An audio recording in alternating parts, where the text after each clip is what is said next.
Perkenalkan, nama saya Delmi Fitamudok dengan NIM 1042 02 50 117. Di video kali ini saya akan menjelaskan tentang konseling individu, mulai dari pengertian konseling individu, asas-asas, manfaat, tujuan, sampai dengan tahap pelaksanaannya.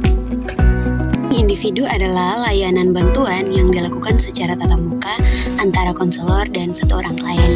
Dalam proses ini, konselor membantu klien memahami masalahnya, menemukan pilihan yang tepat, dan mengembangkan kemampuan untuk menyelesaikan masalahnya secara mandiri. Nah, secara sederhana, konseling individu itu seperti percakapan yang terarah dan rahasia. Seseorang dibantu agar bisa lebih memahami diri sendiri dan mengambil keputusan yang lebih baik. Dalam konseling individu terdapat 11 asas. Yang pertama itu asas kerahasiaan. Nah, asas kerahasiaan ini semua cerita atau masalah yang disampaikan klien harus dijaga dengan disebarkan ke orang lain. Kedua, ada asas kesukarelaan. Nah, asas kesukarelaan ini klien datang dan mengikuti konseling dengan kemauan sendiri, bukan karena paksaan dari orang lain. Terus yang ketiga ada asas kegiatan. Nah, dalam konseling klien tidak hanya mendengar tetapi juga aktif berpikir, bercerita, dan mencari solusi. Tujuan konseling adalah membuat klien mampu menyelesaikan masalahnya sendiri, bukan terus bergantung pada konselor. Yang keenam itu ada asas kedinamisan. Konseling harus membawa perubahan ke arah yang lebih baik sehingga ada perkembangan pada diri klien. Yang ketujuh itu ada asas keterpaduan. Nah, konseling harus melihat klien secara keseluruhan, bukan hanya satu masalah saja, karena setiap aspek kehidupan saling berhubungan. Itu ada asas kenormatifan. Nah, proses konseling harus sesuai dengan norma, aturan, nilai norma dan budaya yang berlaku. Yang kesembilan itu ada asas keahlian. Konseling harus dilakukan oleh orang yang memang punya kemampuan, pengetahuan, dan latihan di bidangnya. Yang ke-10 itu ada asas alih tangan kasus. Kalau masalah klien terlalu berat dan tidak bisa ditangani sendiri, maka kasusnya perlu dirujuk kepada ahli lain yang lebih tepat. Yang ke-11 asas tuturi handayani. Nah, konselor memberi dukungan dari belakang, artinya membantu dan mendorong klien agar berkembang, bukan memaksa dan menguasai. Konseling individu. Adapun tujuan utama konseling individu adalah membantu klien memahami dirinya dan masalah yang sedang dihadapi. Selain itu, konseling juga bertujuan agar klien mampu mengambil keputusan yang tepat, menyelesaikan masalah secara lebih sehat, dan berkembang secara pribadi maupun akademik. Individu utama dalam konseling individu adalah membantu seseorang memahami masalahnya dengan lebih jelas. Seringkali seseorang merasa bingung karena masalah yang dihadapi terus bercampur aduk. Nah, dalam konseling, konselor membantu klien menata masalah tersebut agar lebih terarah dan mudah dipahami. Dengan begitu, klien dapat melihat personal dari sudut pandang yang lebih tenang dan objektif. Yang kedua adalah meningkatkan kesadaran diri. Nah, melalui proses konseling, seseorang dapat lebih mengenali kelebihan, kekurangan, emosi, serta kebiasaan yang dimilikinya.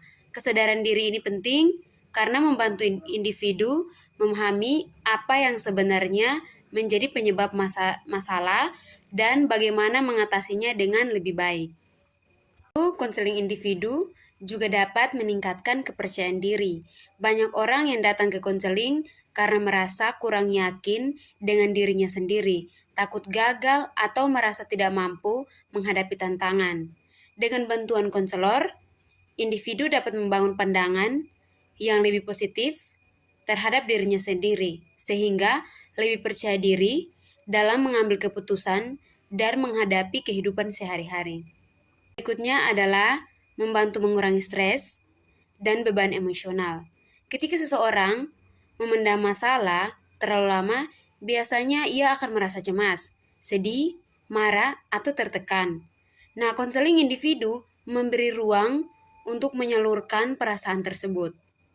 Secara sehat, konselor juga dapat membantu klien menemukan cara yang tepat untuk mengelola stres atau kondisi emosi menjadi lebih stabil. Individu juga bermanfaat untuk melatih kemampuan memecahkan masalah. Nah, dalam proses ini, konselor tidak hanya mendengarkan, tetapi juga membantu klien mencari alternatif solusi yang paling sesuai. Dengan demikian, individu belajar untuk lebih mandiri dan menghadapi persoalan dan tidak selalu bergantung pada orang lain. Nah, selain itu, untuk masalah pribadi, konseling individu juga berguna dalam bidang pendidikan. Misalnya, membantu siswa yang mengalami kesulitan belajar, kurang motivasi, masalah disiplin, atau konflik dengan teman. Dengan konseling, siswa dapat lebih mudah menyesuaikan diri di sekolah dan meningkatkan prestasi belajar. Nah, secara keseluruhan, konseling individu bermanfaat untuk membantu seseorang memahami diri, mengatasi masalah, meningkatkan percaya diri, mengurangi stres, dan mengembangkan kemampuan hidup yang lebih baik. Karena itu, konseling individu sangat penting sebagai salah satu bentuk bantuan psikologis yang mendukung perkembangan pribadi seseorang. Akhir tahap pelaksanaan konseling individual. Yang pertama itu membangun hubungan. Nah, dengan membangun hubungan, itu bisa menciptakan suasana yang hangat, aman, dan penuh penerimaan agar konseli merasa nyaman. Yang kedua, penstrukturan. Nah, penstrukturan ini menjelaskan peran konselor, peran konseli, serta asas kerahasiaan agar persepsi kedua belah pihak sama. Yang ketiga, eksplorasi masalah. Eksplorasi masalah menggali apa yang menjadi keluhan atau ganjalan dalam diri konseli. Tahap pertengahan. Nah, dalam tahap pertengahan ini akan membahas terkait mendalami masalah, menjelajahi latar belakang masalah emosi yang terlibat, dan pola pikir konseli yang mungkin keliru. Terus yang kedua itu menentukan tujuan akhir. Nah, menyepakati apa yang ingin dicapai setelah sesi konseling selesai. Yang ketiga itu memilih strategi atau teknik.